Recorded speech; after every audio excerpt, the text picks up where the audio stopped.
বন্ধুরা, এই দেখো যে কটা ধান আমরা তুলেছিলাম সেই কটা ধান এখন মেশিনে ঠেঙানো হচ্ছে। আর ধানগুলো কিভাবে কলা হয়েছে এই দেখো, মানে বুঝতে পারবে কি জানি না। এই দেখো এরকম কলা হয়ে গেছে, তো ধান এরকম কলা হয়ে গেছে।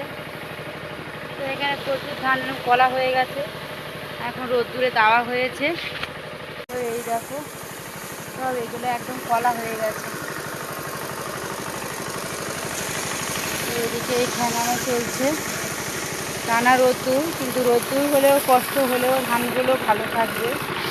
কষ্ট হয় হোক, কিন্তু রোদ্দুরটা হোক। এদিকে মা নিচ্ছে, আমিও নিচ্ছি। এই যে মেশিনের দ্বারা ফিট করে টাঙানো হচ্ছে। এখন বেশি ধান তোলা যায়নি, কারণ কাল ঝড় বৃষ্টি এসে গিয়েছিল, যে কটা বাঁধা হয়েছে সেই কটাই তোলা হয়েছে। তো এখন এই যে ধান টাঙানো চলছে। তো